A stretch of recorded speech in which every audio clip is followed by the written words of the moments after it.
Oke, jadi hari ini kita akan membahas tentang Scrum dalam metode Agile. Apa itu Agile? Beberapa waktu yang lalu sudah saya terangkan kenapa kita mempelajari metode ini, karena ini dianggap untuk menggantikan sebagai update dari metode waterfall yang biasanya digunakan oleh orang-orang yang menggunakan sistem informasi ya. Jadi sekarang kita menggunakan Agile. Nah, salah satu metode yang di dalamnya namanya adalah Scrum. Kenapa kita harus pilih Scrum ya? Sebenarnya materi ini sudah saya upload di e-learning, jadi kalian bisa membaca PPT-nya. Cuman supaya lebih memahami apa yang ada di dalam PPT itu saya sampaikan secara live hari ini. Kenapa kita pilih Scrum?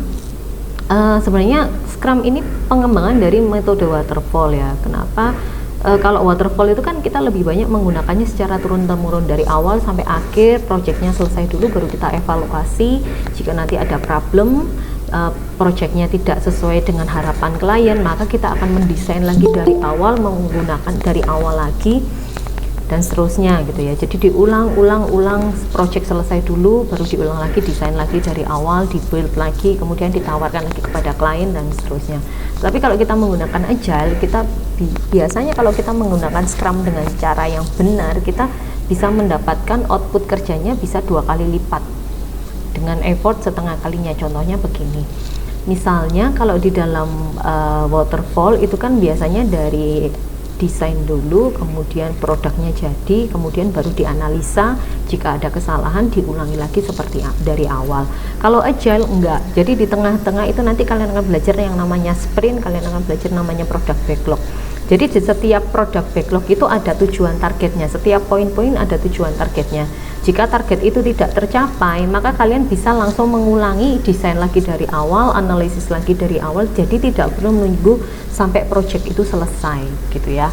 Jadi itulah kenapa disebutkan di sini dalam bukunya Jeff Sutherland itu, kenapa kalau penggunaan Scrum yang benar itu output kerjanya dapat dicapai 2 kali lipat dengan effortnya hanya setengah kalinya aja. Kalau misalnya tadi waterfall, effortnya full dari awal sampai akhir harus selesai dulu, baru kalian bisa tahu outputnya ini sesuai atau tidak. Tapi kalau misalnya Scrum enggak, jadi kalian bisa aja di tengah jalan sudah ada ketemu problem nih, kita bisa redesign lagi seperti itu. Nah, di dalam Scrum ini ada 3 poin yang harus kalian pahami. Ada product owner, ada Scrum Master, ada development team. Apa itu? Nanti akan saya jelaskan setelah ini, tetapi ada 3 pelaku Scrum ini yang harus kalian pahami terlebih dahulu. Ada product owner, Scrum Master, dan development team.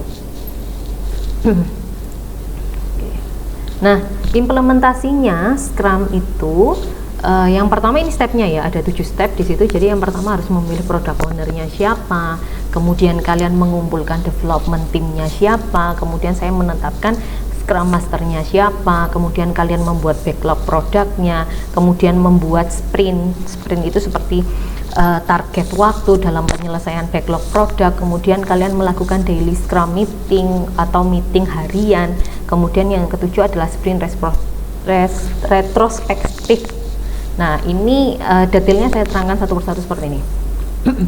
Siapa yang dinamakan product owner? Jadi product owner itu adalah, kalau di bahasa Indonesia kan itu kan pemilik produk ya. Jadi saya tulis di situ, product owner merupakan jembatan antara masalah dengan penyelesaian masalah.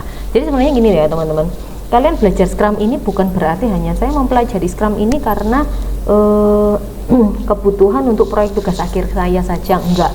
Kalau misalnya nanti kalian bekerja di sebuah perusahaan, biasanya sebuah startup itu akan menggunakan Scrum ini untuk setiap proyeknya dia. Nah, nanti boleh tanya teman-teman yang mungkin kakak tingkat kalian yang sudah punya atau pernah bekerja di startup atau sedang bekerja di startup, mereka pasti akan cerita bahwa mereka menggunakan metode Scrum di situ. Jadi product owner itu siapa? Product owner itu adalah kalian sendiri, merupakan jembatan antara masalah dengan penyelesaian masalah. Masalahnya siapa? Masalahnya adalah yang kalian dapatkan dari studi kasus kalian. Misalnya di proyek tugas akhir kalian membahas tentang pembuatan sistem manajemen bandwidth di kampus Institut Asia Malang. Product ownernya adalah kalian, masalahnya adalah masalah di Institut Asia Malang, dan penyelesaian masalahnya adalah kalian ingin membuat sebuah sistem manajemen bandwidth. Nah, itu sebabnya kalian disebut sebagai product owner. Nah, di product owner itu harus memegang visi mengenai apa yang akan dilakukan dan dicapai dan mampu menyusun prioritas. Nah, ini yang perlu digarisbawahi ya, ada prioritas.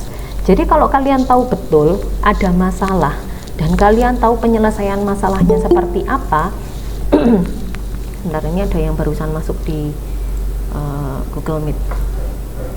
Oke.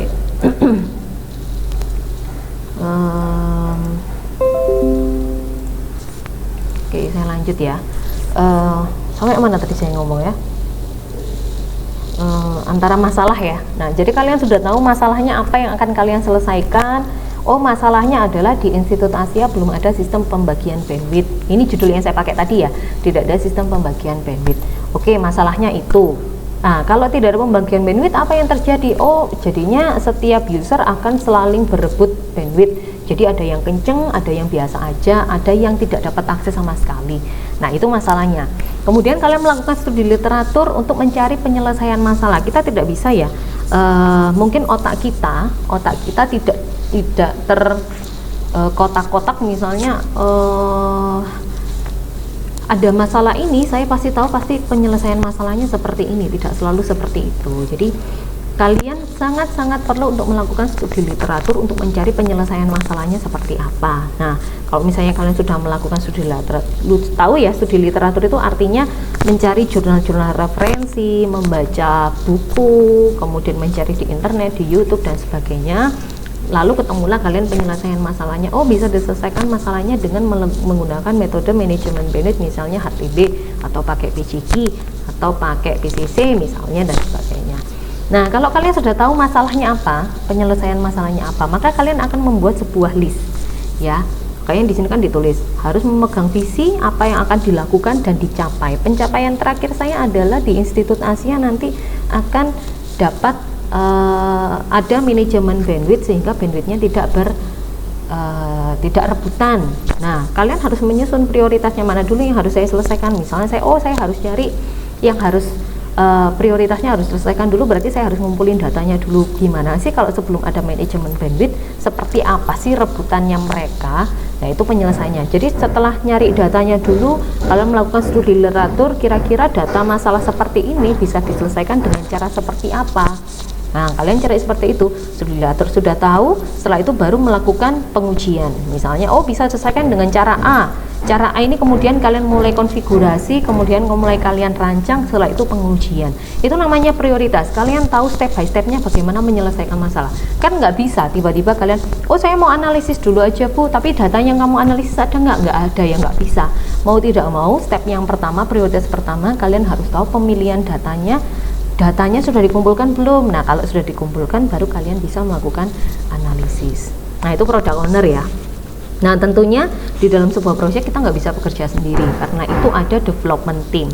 Development team itu isinya siapa saja? Ada product owner, ada nanti ada scrum master, ada, kalau sekarang di proyek tugas akhir kalian berarti development teamnya adalah kalian sebagai product owner, kemudian ada dosen pembimbing, ada dosen manajemen proyek, atau mungkin Anda nanti asisten pendamping tugas akhir, atau mungkin ada teman-teman kalian mungkin yang wah aku nggak bisa konfigurasi bandwidthnya di bagian ini nih, mungkin aku dibantu oleh temanku, dia yang mungkin lebih paham kira-kira untuk konsultasi dengan teman-teman kira-kira manajemen bandwidth mana sih yang lebih tepat. Nah, itu dia juga bisa menjadi salah satu di dalam tim kita. Jadi Scrum Team itu dengan para eksekutor dengan ukuran yang kecil 3-9 orang saja. Nah, ini kalau ini kan saya kasih contohnya dalam bentuk sistem informasi ya. Jadi ada yang bagian back end sendiri, ada yang bagian website sendiri, ada yang bagian Android sendiri, ada yang bagian desain sendiri. Nah, kalau kita di dalam jaringan, misalnya oh ada yang bagian bangun jaringannya secara cablingnya, secara wirelessnya dia yang bangun. Oh ada yang bagian ngurusin propagasi misalnya. Oh ada yang bagian ngurusin pengambilan datanya dengan cara kalau misalnya kita mau ngambil data dari router bisa cara dengan manual, bisa pakai software monitoring, bisa juga misalnya kita ngoding langsung dari routernya, kita coding kemudian dia otomatis keluar jadi file Excel misalnya seperti itu.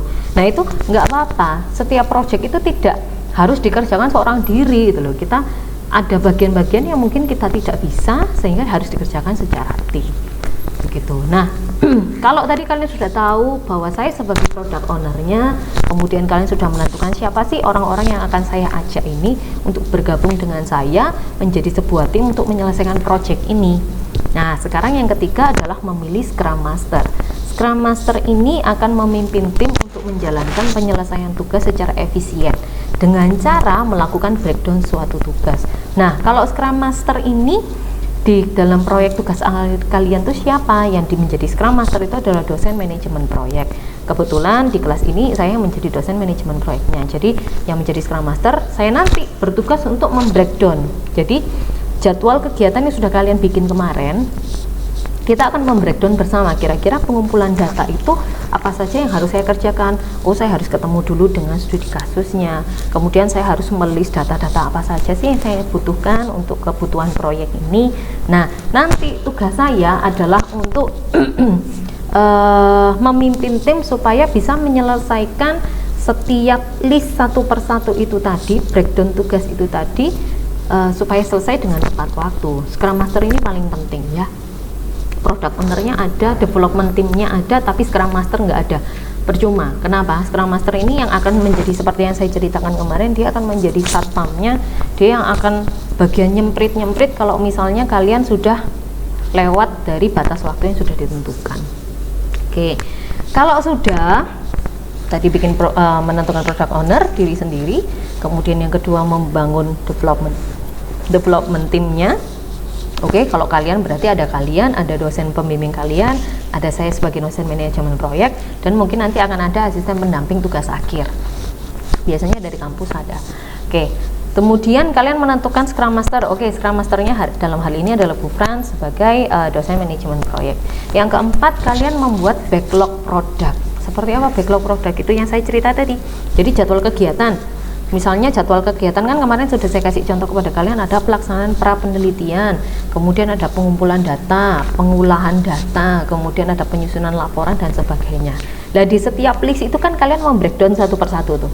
Oh, pada saat pelaksanaan pra penelitian tuh ngapain aja sih? Oh, saya ketemu dulu dengan studi kasusnya untuk diskusi mengenai masalah yang akan diselesaikan. Kemudian saya melakukan studi literatur. Oh, studi literatur ini saya pelajari untuk mengetahui masalah apa sih yang dihadapi oleh studi kasus, saya carikan solusinya. Kemudian yang ketiga, saya konsultasi dengan dosen pembimbing. Oh, dengan dosen pembimbing ternyata masalah ini bisa, menurut saya yang saya sudah melakukan studi literatur, masalah ini bisa diselesaikan dengan cara A, Bu. Ternyata dosen pembimbing ketika konsultasi, cara A ini masih terlalu sederhana untuk proyek tugas akhir kamu. Mungkin bisa digabungkan dengan cara B, ketemulah hasil solusi. Nah, solusi itu nanti dikembalikan lagi kepada studi kasusnya, kalian cerita lagi. Setelah saya konsultasi dengan dosen pembimbing, ditemukanlah solusi untuk penyelesaian masalah Bapak atau Ibu dengan cara A, B, C, D, E. Nah, ketemulah di situ pra penelitian, selesai. Nah, itu per step-stepnya itu namanya backlog product. Oke. Nah, setiap product owner ini harus berkewajiban, harus tahu dia yang akan membuat backlog produknya. Tetapi hal ini dikonsultasikan dengan dosen pembimbing kalian, dikonsultasikan dengan dosen manajemen proyek kalian sebagai satu tim. Tetapi yang membuat poin-poin backlog produknya itu adalah product owner. Oke, bisa dipahami ya. Oke.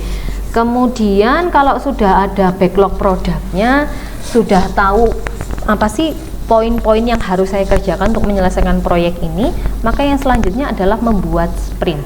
Jadi sprint ini seperti batasan waktu ya teman-teman ya. Jadi kalau misalnya kalian membuat satu backlog produk, satu target penyelesaian bahwa saya akan ketemu dengan studi kasus, saya ketemu dengan dosen pembimbing, saya ketemu dengan dosen manajemen proyek, saya konsultasi lagi dengan konsultasi lagi dengan studi kasusnya, kemudian ketemukanlah kesepakatan nanti penyelesaian masalahnya apa dan diselesaikan dengan cara apa. Ini merupakan satu bagian backlog produk. Nah, setiap satu backlog produk ini harus ada sprintnya, harus ada jatah waktunya. 1, 2, 3, 4, 5 saya selesaikan dalam waktu, misalnya dalam waktu 5 hari. 1 hari untuk A, 1 hari untuk B, 1 hari untuk C, dan seterusnya. Seperti itu. Nah, sprint inilah yang sprint ini yang sangat berpengaruh terhadap ketepatan kalian dalam mengerjakan proyek bisa selesai atau tidak. Nah itu saya juga tulis ketika sprint berlangsung dalam waktu 5 hari ini, backlognya nggak boleh diubah-ubah, nggak apa-apa, dikerjain aja. Kamu sudah membuat backlog di awal seperti ini, nggak apa-apa, dikerjain aja. Oh ternyata saya susah ketemu dengan studi kasusnya Bu, ternyata beliaunya nggak bisa, bisanya minggu depan, nggak apa-apa, kerjakan aja backlog produk yang bisa dikerjakan dulu. Kalau misalnya ada satu bagian yang misalnya tidak terselesaikan, nah enaknya pakai Scrum tuh gitu, ada satu bagian tidak bisa terselesaikan, kita bisa lompat, kita bisa geser agenda tersebut masuk di sprint berikutnya atau di backlog produk berikutnya. Jadi bedakan ya, backlog produk itu isinya adalah satu rangkaian list apa-apa yang akan kalian pekerjakan. Oke. Kalau sprint itu adalah waktu dalam mengerjakan dalam satu list backlog produk itu tadi. Pada saat sprint berlangsung dalam kurun waktu 1 minggu, backlog tidak boleh berubah, ditambahi, dikurangi juga nggak boleh. Tetapi kalau ada satu bagian yang tidak selesai, bagian ini bisa kita geser untuk dikerjakan lagi di sprint berikutnya. Oke, gitu ya. Nah, sudah tahu backlog produknya seperti apa, list pekerjaan yang harus dikerjakan seperti apa, waktunya juga sudah tahu, maka selanjutnya kita harus wajib melakukan daily Scrum meeting. Makanya di awal kan saya bilang, penggunaan Scrum yang benar akan membutuhkan effort hanya setengah kali, tetapi outputnya bisa 2 kali lipat lebih baik gitu. Asalkan menggunakan implementasinya benar. Saya sudah product owner benar Bu, development tim saya jalan oke. Kemudian Scrum Master saya oke, dia memantau banget. Yang keempat, saya membuat produk backlog saya sudah terperinci bagus, sudah bagus. Sprint saya juga jalan Bu, tetapi kalian tidak melakukan daily Scrum meeting. Daily Scrum meeting itu kalau misalnya kalian bekerja di perusahaan tuh biasanya mereka cuman pagi datang, ngobrol, berdiam sambil berdiri, ngomong cuma 15 menit. Kamu kemarin ngerjakan apa? Kamu kemarin ngerjakan apa? Setiap tim akan mereport, oh kemarin saya ngerjakan ini, tapi ada masalah ini. Nah, ini nanti tim ini akan berdiskusi, Scrum Master ini akan berdiskusi dengan tim yang lain, misalnya ada masalah kodenya error, seperti ini ya, ada kode error, kira-kira gimana menyelesaikannya. Nah, itulah fungsinya daily Scrum meeting. Coba bayangkan kalau misalnya tidak ada Scrum meeting seperti ini.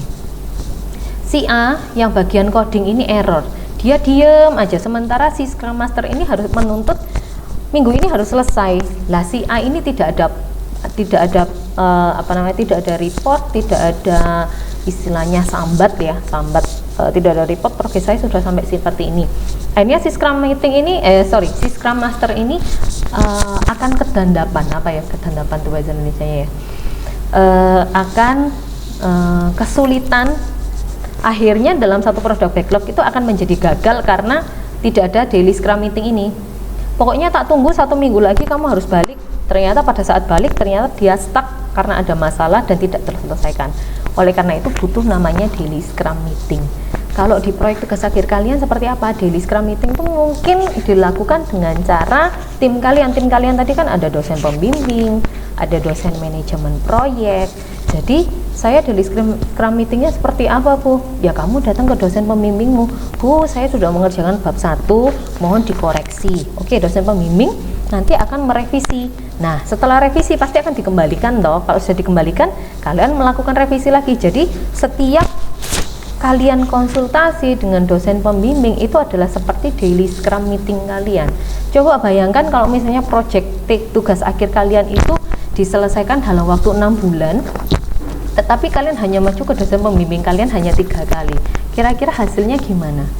Berantakan loh pasti. Tetapi kalau kalian secara daily, saya nggak bisa kalau daily, saya kan butuh waktu untuk belajar, nggak apa-apa, misalnya nggak daily, 3 hari sekali, 4 hari sekali, atau 1 minggu sekali kalian memberikan progres kepada dosen pembimbing kalian atau dosen manajemen proyek kalian. Setidaknya kalau ada masalah, kalian stuck di sini, kalian akan mendapatkan ilham, akan dibantu, pasti dibantu kok oleh dosen pembimbing, asal kalian rajin melakukan daily Scrum meeting dengan dosen pembimbing kalian. Tetapi kalau kalian tidak proaktif, kalian bersifat pasif, ada kesulitan ya wis diem aja, wis besok tak pelajari lagi, wis besok kita tak pelajari lagi, besok-besoknya itu akan menjadi besok-besok lagi. Jadi pada akhirnya harusnya sudah terjadwal, misalnya dalam 1 minggu kalian sudah mendapatkan metode, misal nih ya, dalam nggak usah 1 minggu deh, dan misalnya dalam 2 minggu latar belakang atau bab 1 kalian sudah selesai, karena kalian tidak melakukan daily scrum meeting dengan dosen pembimbing kalian, tidak melakukan daily scrum meeting dengan dosen manajemen proyek kalian, yang dimana mereka tidak tahu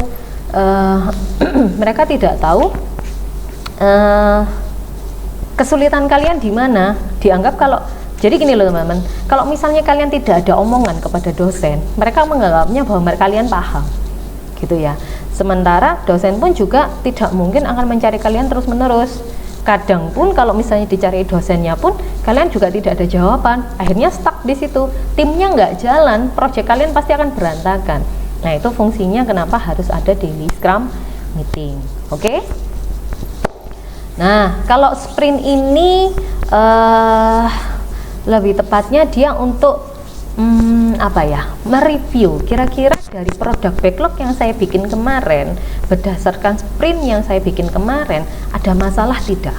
Kalau ada masalah, kita akan melakukan review. Oh, kayaknya kalau misalnya dikerjakan hanya 1 minggu nggak cukup, ini nggak bisa kalau dikerjakan 1 minggu. Ini harus karena melihat dari sprint kemarin banyak yang nggak berhasil, proyeknya nggak berhasil, berarti kita perpanjang. Nah, ini sprint retrospektif ini seperti semacam review apakah kita perlu memperbarui backlog kita, memperbarui sprint kita supaya proyeknya itu misalnya targetnya selesai 12 bulan, ya harus selesai 12 bulan, tidak boleh lebih, kurang lebih baik. Nah, itu fungsinya sprint retrospektif. Oke, sekarang gini, itu kan secara umum ya, secara teori ya. Gimana sih implementasinya kalau dalam proyek tugas akhir kalian? Yang pertama, tadi saya sudah sebutkan, memilih product owner. Product ownernya itu siapa ya? Kalian sendiri sebagai mahasiswa pengampu tugas akhir. Kemudian yang kedua tadi, sudah tahu product ownernya kalian sendiri. Yang kedua tadi adalah menghimpun development timnya kalian, dosen pembimbing, dosen medpen ya, kalian ada medpen ya sekarang ya, dosen metode penelitian, ada dosen manajemen proyek, saya lupa masukkan itu, dosen manajemen proyek, dan asisten pendamping tugas akhir. Atau ditambah lagi satu lagi, misalnya teman-teman kalian yang mungkin komunitas, misalnya kalau jaringan ini biasanya identik dengan komunitas. Nah, kalian bisa berdiskusi di situ kalau ada masalah di situ biasanya. Yang ketiga, pilih Scrum Master. Scrum Masternya siapa? Dosen manajemen proyek ya. Oke, yang keempat, backlog produk yang saya ceritakan tadi, list detailnya seperti apa, nanti akan saya kasih contoh seperti apa backlog produk. Kemudian yang kelima, perencanaan sprint. Jadi nanti hasil output dari pertemuan hari ini adalah kalian membuat sebuah uraian kegiatan untuk sprint yang pertama ya, jangka waktu yang pertama. Nah, ini yang penting yang saya cerita tadi, daily scrum meeting. Lakukan konsultasi tugas akhir minimal 2 kali dalam seminggu. 2 kali dalam seminggu berarti 3 hari sekali kalian konsultasi ke dosen pembimbing. Nah, itu semakin, saya kasih clue ya teman-teman ya, semakin kalian sering konsultasi dengan dosen pembimbing ya, entah itu seminggu sekali, entah itu 1 minggu 2 kali, 1 minggu 3 kali, dan seterusnya, dosen pembimbing itu akan benar-benar semangat sekali untuk membimbing kalian.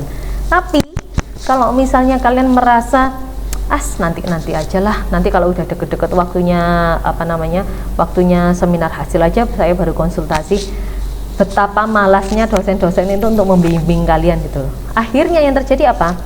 Tugas akhir kalian itu levelnya tuh standar ke bawah. Karena apa?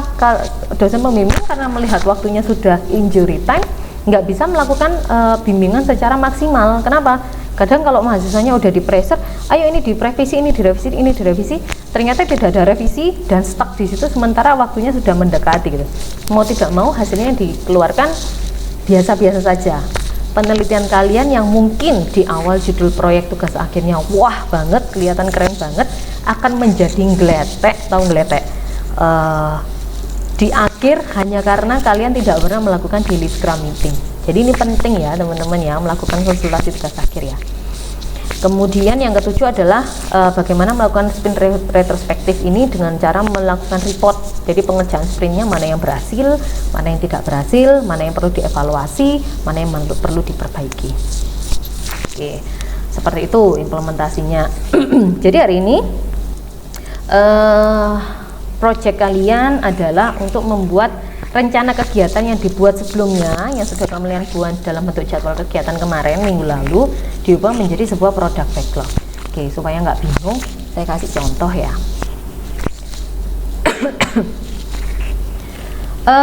Sebelum saya kasih contoh, teman-teman mungkin ada yang mau ditanyakan dulu dari hasil pembahasan saya tadi. Boleh tanya dulu, 1-2 pertanyaan. Sepi-sepi aja atau ini pada hilang semua?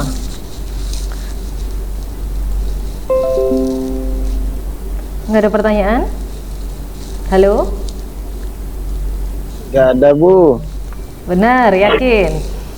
Belum, Bu. Belum, oke. Karena bingung kan ya Bu Frans nih ngomong apa, sekarang tak kasih detailnya seperti apa. Di layar kalian sudah keluar implementasi Scrum dalam proyek TA? Sudah? Sudah, Bu. Oke, sudah. Jadi kemarin kan di dalam mata kuliah ini kan saya minta bikin 2 yang kemarin. 1 deskripsi proyek, yang kedua jadwal kegiatan, yang ketiga adalah nantinya kalian akan membuat produk backlog. Nah, kemarin saya lihat banyak sekali yang belum membuat deskripsi proyek. Jadi ini saya ulang lagi supaya nanti bisa ngerjakan. Jadi nanti semua teman-teman silakan membuat spreadsheet seperti saya. Jadi di dalam ini implementasi Scrum dalam proyek TA, silakan ditulis di sini deskripsi proyek, 1 sheet untuk jadwal kegiatan, 1 sheet lagi adalah untuk contoh produk backlognya. Oke? Sekarang saya cerita dulu tentang deskripsi proyek. Nah, nama proyek ini saya kemarin sudah bilang bahwa silakan dituliskan judul TA kalian. Tetapi saya mendapati sampai kemarin masih ada aja mahasiswa yang belum mendapatkan judul secara fix. Iya apa enggak? Iya, Bu. Masih belum fix aja, padahal ini sudah minggu ke-7 ya. Pertemuan ke-7 artinya kita sudah setengah semester dan waktu kalian hanya tinggal sisa 1 semester plus setengah semester ini untuk lulus tepat waktu. Kalau kalian tidak dikerjakan sekarang teman-teman, saya yakin pasti akan molor. Tetapi kalau mulai sekarang kalian sudah bertobat ya, kembali ke jalan yang benar dan mengerjakan kembali TA kalian, pasti bisa lulus tepat waktu. Sebenarnya kalau jaringan itu tidak sesulit yang kalian pikirkan, asalkan mau belajar ya. Kalau misalnya mungkin teman-teman yang di jurusan kecerdasan buatan, mereka harus ekstra keras karena harus coding. Kalau kalian ekstra kerasnya mungkin secara fisik, harus ribet pasang kabel, harus ribet caranya simulasi, laptopnya harus kuat untuk proses simulasi dan seterusnya. Disitulah ribetnya kalian gitu loh. Setiap jurusan pasti ada ribetnya masing-masing ya. Jadi per hari ini saya harap maksimal hari Senin judul tugas akhir sudah harus ada. Bisa dimengerti? Bisa, Bu. Oke. Yang kedua, judul tugas akhir ini saya harus konsultasi dengan siapa, Bu? Sekarang karena kalian sudah diplot dengan dosen pembimbing masing-masing, maka sekarang judul tugas akhir harus konsultasi dengan dosen pembimbing. Karena sekarang saya tidak bisa masuk terlalu dalam untuk judul tugas akhir kalian karena kalian sudah memiliki dosen pembimbing masing-masing. Jadi fixnya seperti apa? Kalau misalnya kalian tanya kepada saya, Bu, saya kemarin judul tugas akhir saya direvisi, kira-kira topik apa yang bisa saya angkat? Saya akan memberitahu kalau itu topikmu silakan ini, kira-kira papernya seperti ini. Itu saya bisa kasih tahu. Tetapi untuk menentukan judul tugas akhir saya fix yang mana itu dengan dosen pembimbingmu ya, bukan dengan saya ya. Jadi saya di sini sebagai dosen manajemen proyek adalah sebagai Scrum Master yang akan mengontrol kalian untuk pembuatan jadwal kalian, produk backlog kalian ini bisa selesai tepat dengan waktu. Oke?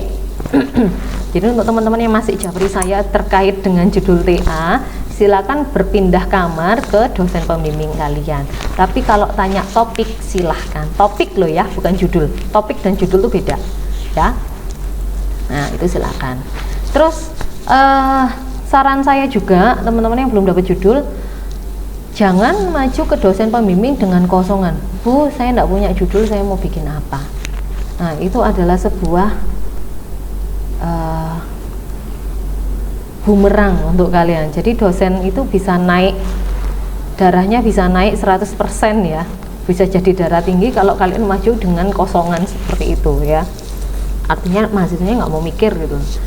Berusaha dulu nyari jurnal. Kalau misalnya kalian budrek gitu ya, budrek atau misalnya saya nggak ada ide sama sekali pun nggak apa-apa, tanya ke saya, Bu topiknya apa, saya kasih topik, silakan cari paper sebanyak-banyaknya, baca jurnal sebanyak-banyaknya, dan kamu bisa memetakan kira-kira saya pakai ini saya nutupin nggak ilmu saya. Nah seperti itu, nanti Bu Frans akan mengarahkan, nggak apa-apa, tetapi judulnya tetap dengan dosen pembimbing gitu ya. Nah nanti teman-teman silakan di convert tugas-tugas yang kemarin sudah dikerjakan, tapi nama proyek ini judul tugas akhir. Oke, output proyek itu hasil akhirnya dari apa? Misal nih ya, misal kalau misalnya judul tugas akhirnya adalah pembuatan sistem informasi Simaka misalnya begitu, berarti output dari proyeknya adalah sistem informasi akademik Asia, jadinya seperti itu. Kalau misalnya judul kalian adalah, misalnya judul saya ini integrasi mekanisme HTB untuk bla bla bla bla, berarti hasil dari output saya adalah saya nanti akan menemukan metode manajemen bandwidth baru gabungan dari PJG dan HTB misalnya seperti itu. Misalnya ada lagi misalnya implementasi firewall untuk keamanan server misalnya seperti itu, berarti output proyek kalian adalah firewall untuk keamanan server. Jadi apa sih hasil akhir dari proyek kalian ini? Kalian mau bikin apa? Nah di situ kalian nuliskan output proyek kalian. Oke, kalau ini perencanaan ini saya rasa semua Kopas punya saya ya ini ya tadi ya. Kemarin kayaknya Kopas punya saya, tidak apa-apa lah. Nanti yang akan membedakan nanti di produk backlognya, nggak apa-apa. Pihak yang terkait. Nah, yang pertama studi kasusmu di mana? Kalau ini kan saya studi kasusnya di Institut Asia. Yang kedua sebutkan nama dosen pembimbing proyekmu, pembimbing tugas akhirmu. Kemudian yang ketiga silakan ditambahkan lagi dosen metode penelitian kalian ya, dosen medpen. Saya tambah di sini aja, kalau ada lupa. Gimana? Misalnya siapa ya dosen medpen ya di sini ya? Bu Rina ya? Rina Dewi Indahsari S.Com M.Com sebagai dosen metode mata kuliah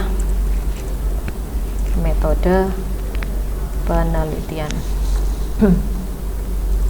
Nah, silakan tambahkan di sini satu ya. Oke.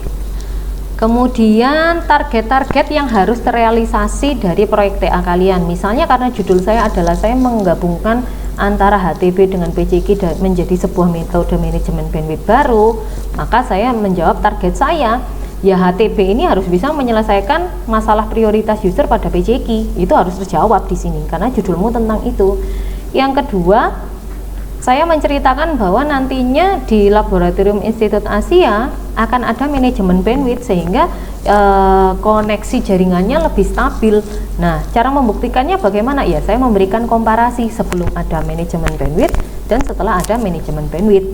Nah, itu kriteria keberhasilan proyek. Dan yang paling penting adalah proyek harus bisa terselesaikan dalam kurun waktu 12 bulan sampai tugas akhir, artinya tidak boleh sampai semester 9. Kalian mentok jedok sampai semester 8 sudah harus lulus.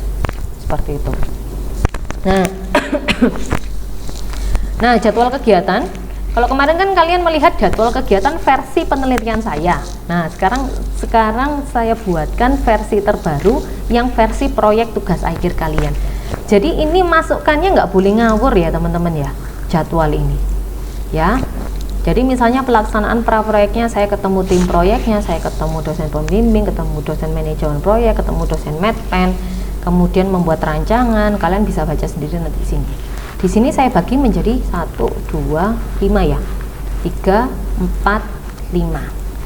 Nah, dari jadwal kegiatan ini yang nanti akan dikonversikan menjadi sebuah produk backlog. Nih. Nah, ini kan ada backlog produk 1, ada backlog produk 2, backlog produk 3 dan seterusnya. Teman, ini belum selesai saya buat ya. Nanti saya update lagi.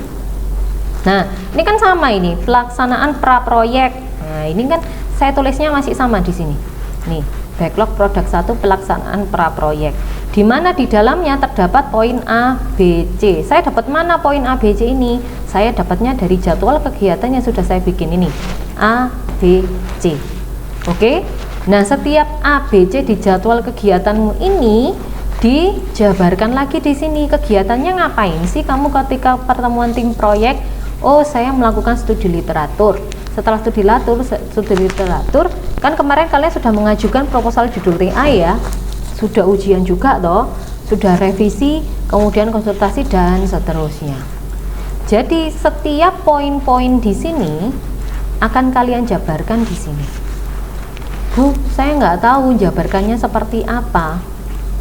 Ya nggak apa-apa, kalian bisa melihat contoh dari saya ya, nanti bisa konsultasi dengan saya dan konsultasi dengan dosen pembimbingmu. Contoh misalnya begini, di pengolahan data saya, misalnya di analisis data usulan sistem, saya melakukan perancangan dan konfigurasi manajemen bandwidth, kemudian saya uji, yang terakhir saya analisis. Oke, ini ya, nanti muncul di sini ya, nanti muncul. Oh, ini belum keluar nih di sini, sorry. Saya pakai yang ini dulu. Ini aja deh, pengumpulan data proyek untuk kebutuhan proyek. Kira-kira yang mau kamu lakukan selama pengumpulan data proyek itu ngapain? Ya belajar dulu lah, pakai jurnal, kemudian membuat list kebutuhan proyek, dan konsultasi hasilnya ke dosen pembimbing. Ini selalu saya tuliskan di sini. Konsultasi dengan dosen pembimbing, konsultasi dengan dosen manajemen proyek. Tambah satu lagi nanti konsultasi laporan dengan dosen medpen ya. Nah, setiap poin-poin jadwal kegiatan yang kalian tuliskan di sini itu harus dijabarkan ya, harus dijabarkan. Kalau kalian menjabarkan seperti ini, kalian tahu artinya, oh setelah ini saya ngapain. Jadi nggak kayak orang bingung. Misalnya gini, kalian cuma lihat jadwal kegiatan kayak gini, pengumpulan data untuk kebutuhan proyek, saya mau ngapain ya. Nah, apa-apa yang mau kalian lakukan itu ditulis di sini. Oh, saya harus studi literatur dulu, ya sudah, saya ngumpulkan jurnal dulu, tak baca. Di dalam jurnal tuh biasanya ngumpulin data apa aja sih? Oh, datanya A, B, C, D. Oke, selanjutnya saya membuat list data. Oh, kalau untuk proyek saya, untuk studi kasus saya, kira-kira data yang saya butuhkan A, B, C, D. Kalau sudah, konsultasi yo sama dosen pembimbing. Ya, dosen pembimbing ini jangan dibuat nganggur ya teman-teman ya. Jadi mereka dibayar untuk membimbing kalian. Jadi kalau selama kalian tidak ada omongan kepada dosen pembimbing, ya dosen pembimbingnya akan diem aja karena nggak tahu progres kalian sampai mana. Dan kalau dosen pembimbingnya, beruntunglah kalau misalnya kalian mendapatkan dosen pembimbing yang aktif. Kalau aktif enak, kalian akan ditanya sudah sampai mana progresnya, permasalahannya apa, nggak bisanya di mana. Nanti dicarikan papernya atau dikasih tahu kamu harus begini. Tapi kalau kalian dapat dosen pembimbing yang pasif, itu adalah keapesan yang hakiki. Artinya mereka hanya akan menunggu progres dari kalian, report dari kalian. Kalau kalian nggak ada omongan, ya sudah, dosen pembimbingnya akan diem aja, begitu ya. Jadi kalau misalnya kalian sudah sadar diri bahwa waduh dosen pembimbing saya ini pasif bu, ya sudah, berarti kalian yang harus ngobrol dosen pembimbingnya di WA terus sampai dibales, di WA terus sampai hasil kalian direvisi. Jadi kalau misalnya dijawab, oke nanti saya cek, misalnya Bu Frans kemarin ya, oke nanti saya cek, ternyata masih belum dicek, itu di WA lagi nggak apa-apa ya. Jadi jadilah mahasiswa yang aktif. Pengalaman saya dulu waktu saya mengerjakan tesis, dosen pembimbing saya ini pasif sekali. Kenapa kok pasif? Karena beliau ini sangat-sangat sibuk, kebetulan menjadi kepala, kalau di sini namanya UPT ya, kalau di Brawijaya namanya PT IIK, kepala PT IIK Brawijaya. Dan setiap hari, setiap bulan beliaunya pasti keluar negeri. Betapa sibuknya beliau, dan saya itu kebetulan kok di awal-awal bulan itu kesulitan karena beliaunya sangat sibuk.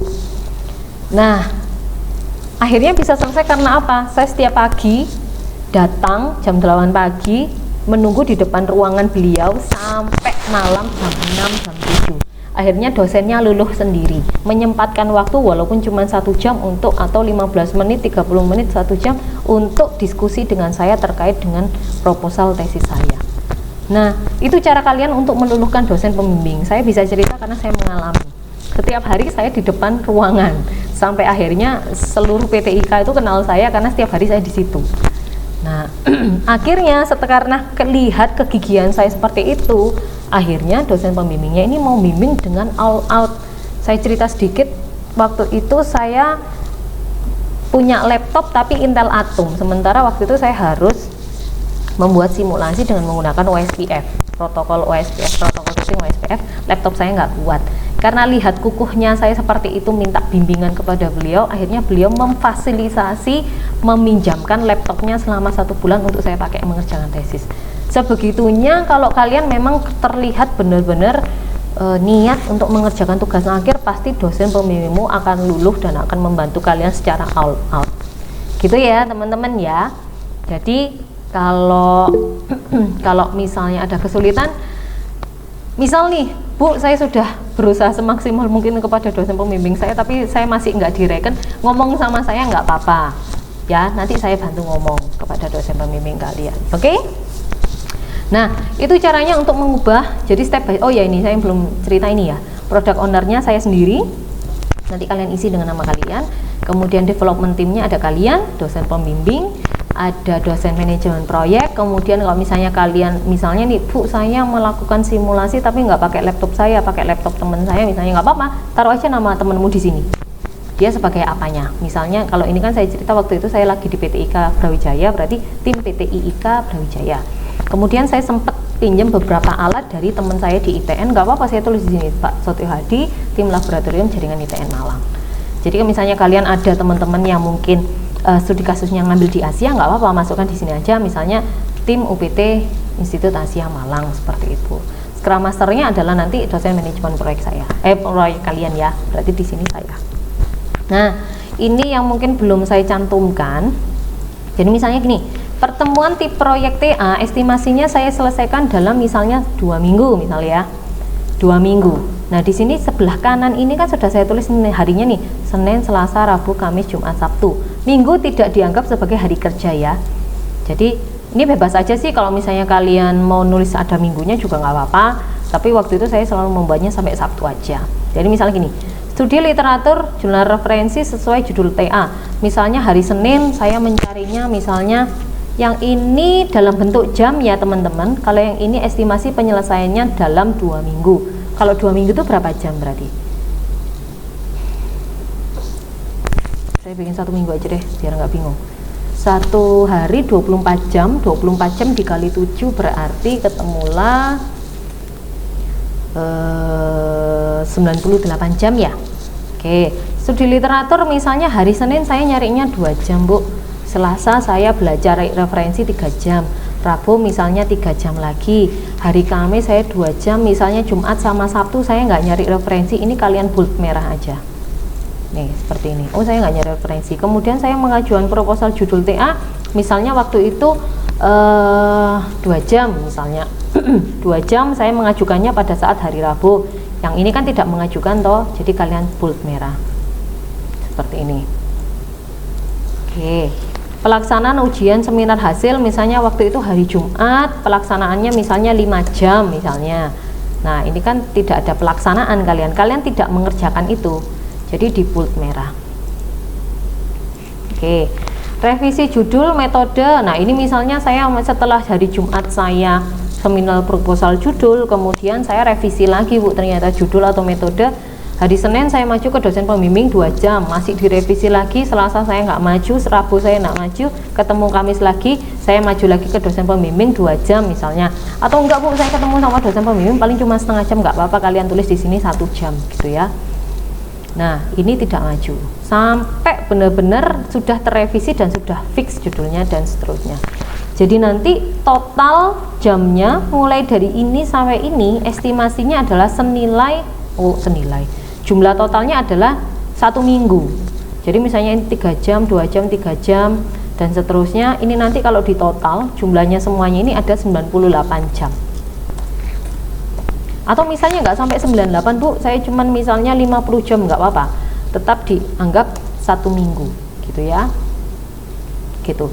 Jadi per hari Senin, jadi dari sini saya bisa tahu, oh kalian tiap hari belajar apa enggak, tiap hari kalian mengerjakan tugas akhir apa enggak, walaupun hanya sekedar untuk membaca. Saya membaca sih Bu 1 jurnal paling cuma 10 menit, habis itu saya sudah lost, saya ngopi lagi sama teman-teman misalnya kayak gitu. Ya wes tidak apa-apa, setidaknya kan ada usaha dari kalian untuk membaca jurnal, setidaknya walaupun 10 menit setidaknya nyari gitu loh. Ada progres, ada kegiatan yang kalian lakukan untuk menyelesaikan proyek kalian. Seperti itu. Jadi tugas kalian adalah buatlah seperti ini ya. Buatlah seperti ini. Supaya saya juga bisa memantau sejauh mana kalian sudah mengerjakan tugas akhir kalian. Nah, kalau yang saya lihat dari jadwal kegiatan yang sudah kalian share kepada saya kemarin, itu sangat terlihat bahwa kalian hanya mengerjakan sengertinya, sedapatnya. Pokoknya saya ngumpulin ke Bu Fran sudah selesai gitu. Padahal tujuannya ini adalah output dari proyek mata kuliah proyek administrasi jaringan ini adalah kalian setidaknya 70% sudah menyelesaikan tugas akhir kalian. Jadi output dari mata kuliah ini keluar, kalian sudah bisa melakukan seminar hasil. Minimal sudah bisa persiapan melakukan seminar hasil, sudah ada progres. Oke. Nanti setelah UTS ini kita akan belajar pakai Trello. Kalau ini kan kita masih pakai Excel nih. Nah, nanti kalau setelah UTS kita akan belajar pakai Trello, sudah pakai aplikasi. Tetapi sebelum pakai Trello, kalian harus merancang ini dulu dalam Excel supaya nanti bisa kopasnya enak. Oke. Seperti itu materi hari ini. Oke, teman-teman, sudah mulai katam, sudah mulai berbusa, sudah mulai gatel telinganya.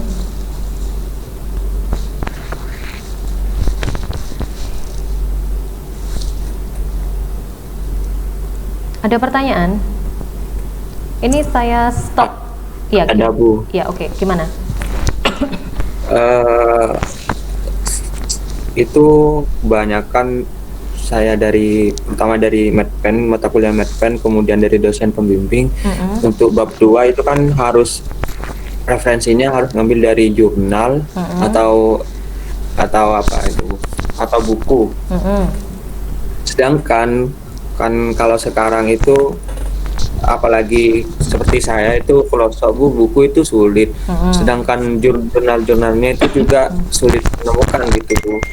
Sedangkan kalau kita ngambil website katanya lebih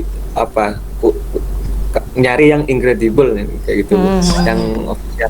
Nah, mungkin Ibu punya link atau referensi tempat jurnal atau e-book yang gratis gitu Bu, buat dijadikan referensi. Oke. Ini pertanyaan bagus ya, karena pertanyaan yang selalu ditanyakan oleh mahasiswa ya. Saya buku identik dengan teman-teman, kalau buku itu kan identik dengan saya harus datang ke perpus, kemudian saya harus nyalin, kemudian saya foto, saya copy di laporan saya gitu kan ya. Sementara buku itu sebenarnya tidak harus secara fisik. Kalian bisa mencarinya melalui e-book. Tetapi kalau e-book pun juga nggak bisa, kalian bisa mencarinya jurnal. Nah, kemarin sempat ada beberapa mahasiswa yang datang ke saya, Bu, saya ini loh nyari jurnal nggak pernah ketemu, ini susah sekali. Nah, ini yang bikin salah kamunya atau jurnalnya yang memang tidak ada. Ketika saya tanya judulmu apa, ternyata dia memasukkan keyword yang bukan tidak benar ya, tetapi kurang tepat. Nah, kurang tepatnya seperti apa? Teman-teman kalau boleh saya share ya, lebih baik cari jurnal dalam bahasa Inggris dibandingkan cari jurnal dalam bahasa Indonesia. Tapi saya nggak bisa bahasa Inggris Bu, saya ajari caranya ya. Ini sekalian menjawab pertanyaannya Muhammad Ainur Ridla ya, yang misalnya kesulitan mencari jurnal yang kira-kira free, kalaupun seandainya dapat free pun juga bahasa Inggris gitu ya sekalian ya. Ini saya present. Judulmu, TA-mu tentang apa? VPN Bu. VPN, oke. VPN. FPN ya Bu. VPN untuk FPN. FPN apa VPN? VPN Bu, VPN. VPN apa? Judulmu tentang apa? VPN apa? Open VPN Bu. Open VPN untuk internet sehat Bu. Oh, misalnya untuk internet sehat. Oh, internet sehat menggunakan Open VPN gitu ya? Gini? Betul Bu. Oke. Tambahkan di belakangnya kata-kata jurnal. Nanti kamu ketemunya jurnal semua nanti. Nah, ini kan internet positif, analisa VPN menggunakan Open VPN, pentingnya internet sehat. Nah, ini sebenarnya banyak sekali jurnal yang bisa kamu cari. Misal nih, nggak ketemu. Jadi memang benar dosen-dosen pembimbing bilang jangan menggunakan web. Kenapa? Website itu tidak valid, isinya tidak valid, bahkan selevel misalnya Wikipedia pun seringkali ditolak, tidak boleh masuk ke dalam. Misalnya pengalaman saya untuk nulis artikel di jurnal itu, kalau misalnya website seperti Wikipedia, terus Quora yang biasanya pertanyaan gitu, itu nggak boleh dimasukkan. Jadi yang boleh hanya jurnal atau dalam bentuk buku. Nah, kayak gini kan sebenarnya ketemu nih. Atau misalnya saya nggak nemu Bu, misalnya dalam bahasa Indonesia, internet sehat itu bahasa Inggrisnya apa ya? Internet positif kali ya, bahasa Inggris misalnya. Betul Bu. Iya, internet positif. Iya Bu. Internet positif with open VPN journal. Misal nih, saya cari paper. Nah ini kan misalnya seperti ini. Analisis security, misalnya bentuknya bahasa Inggris seperti ini ya. Saya nggak bisa bahasa Inggrisnya Bu, gampang. Kalian kan punya Google Doc kan, misalnya ini saya download, ini kan bahasa Inggris nih, ya kan, bahasa Inggris. Misalnya nggak ketemu yang bahasa Indonesia, akhirnya nyarinya bahasa Inggris. Kalian bisa buka di Google Docs, kemudian kalian buka di Drive, kalian upload di Drive misalnya ya. Nah misalnya seperti ini saya upload di Drive misalnya. Ini saya upload di Drive. Oke. Nah, saya upload di Drive. Ini kan sudah keluar nih. Kelihatan ya di layar kalian ya. Ini untuk mengantisipasi semuanya aja yang merasa kesulitan tidak bisa menemukan jurnal yang tepat untuk TA kalian. Tinggal diklik kanan, kemudian buka dengan Google Dokumen. Kalau sudah, ini belum ya, masih OTW. Oke, papernya kan sudah kebuka nih, masih bahasa Inggris kan? Kalau kesulitan saya nggak ngerti bahasa Indonesianya Bu, silakan ditranslate menjadi bahasa Indonesia.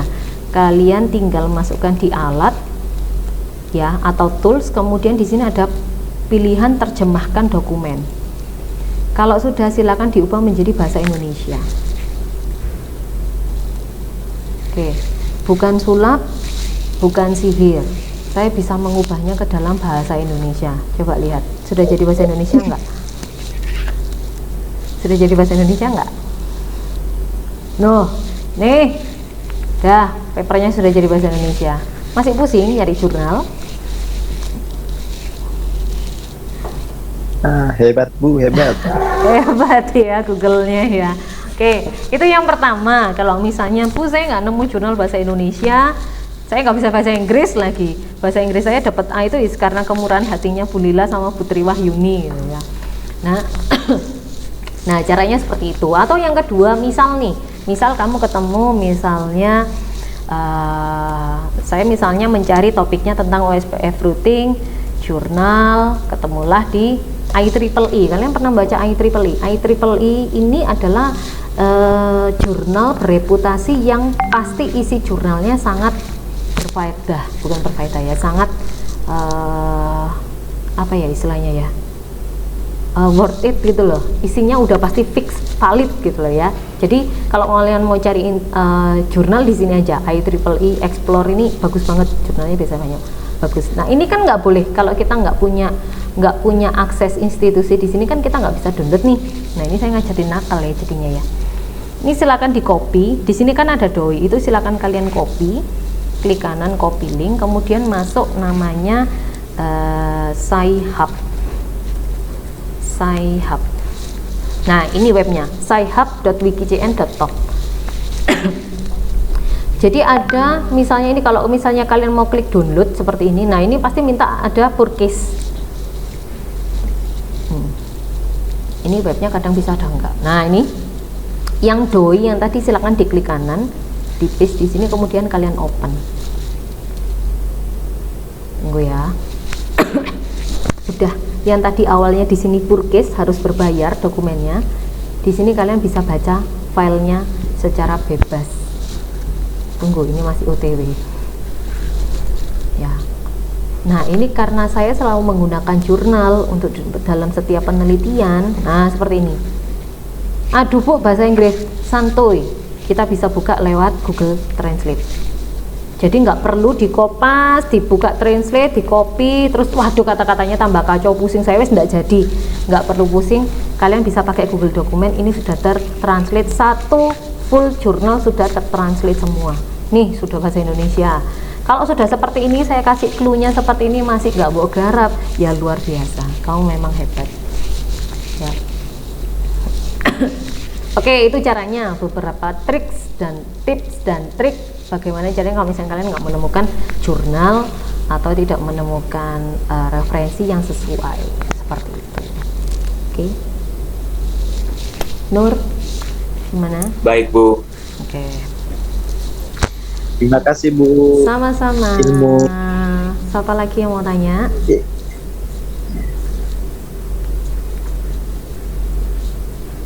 Terkait dengan kebutuhan kalian untuk membuat ini tadi ya. Di sini tadi mulai dari deskripsi proyek, kemudian contoh jadwal kegiatan seperti ini, dan contoh produk backlognya seperti ini apa. Oke, boleh diskusi sama saya. Ya, silakan. Bu, Ya. ini loh yang tujuan proposal judul saya kan udah lupa Bu. Katanya berapa jam itu. Oh, it's okay, nggak apa-apa. Ini kalau yang sudah berlalu, ini nggak apa-apa diisi sengawurnya aja, nggak apa, seingatnya aja nggak apa-apa. Cuman yang paling penting kan setidaknya dari sini kan kalian sudah melakukan proposal judul dan nanti rancangan selanjutnya ini yang penting. Saya akan membaca yang ke bawah ini nanti. Ya, oke. Dan Oh iya Bu. teman-teman isi backlog produk ini harus konsultasi ya dengan dosen pembimbing. Misalnya kalian setidaknya bikin rancangan dulu seperti saya ini loh. Pak, apa benar sih kalau misalnya saya mau pengumpulan data itu saya melakukan ini gitu. Itu nggak apa-apa. Ya, atau dua ya, konsultasinya dengan dosen pembimbing dan juga dengan saya. Ya. Oke. Any question?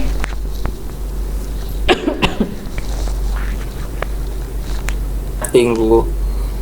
Sudah cukup keting?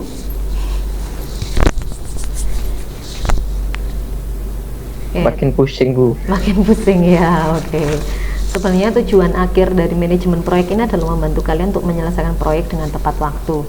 Cuman sepertinya yang membuat kita menjadi kesulitan adalah kita melaksanakan kuliah ini secara online. Jadi kalian tidak bisa konsultasi kepada saya, atau bukan tidak bisa sih, sebenarnya bisa aja. Beberapa mahasiswa, beberapa teman-teman di sini juga sering datang ke kampus dan konsultasi ke saya sih. Tapi lebih banyak lagi teman-teman yang tidak datang dan tidak konsultasi gitu loh. Nggak apa-apa sih, maksudnya nanti yang rugi adalah kalian sendiri sebenarnya. Kalau dosen pembimbing sih tidak ada ruginya, cuman yang rugi adalah kalian sendiri.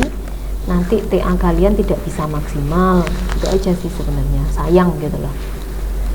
Jangan lewatkan kesempatan ini gitu loh. Eman-eman daripada kalian buuh terus kepada Asia kan mendingan diselesaikan.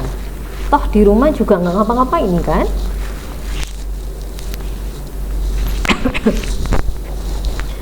Oke, teman-teman ada pertanyaan lagi?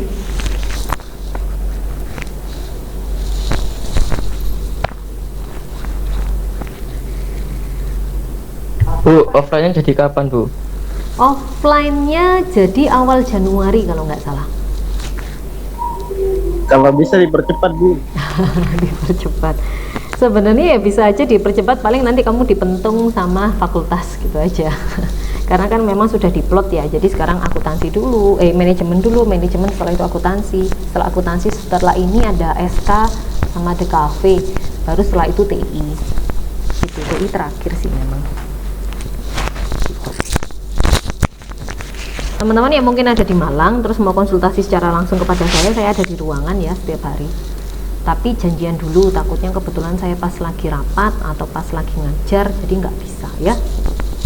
Atau kemarin misalnya Ufron sama Nalingga datang pas saya lagi makan, ya saya usir, saya tak makan dulu ya. Oke, ada pertanyaan? Saya malah sedih loh, malah beberapa dari mahasiswa bimbingan saya malah ngilang, padahal tiap hari ngampus. Tidak perlu saya sebutkan nama, mereka pasti sadar diri lah. Guys, yang mahasiswa bimbingan saya.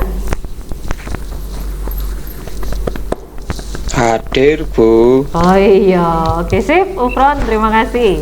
Kemarin habis bimbingan. Front. Oke, ada pertanyaan lagi?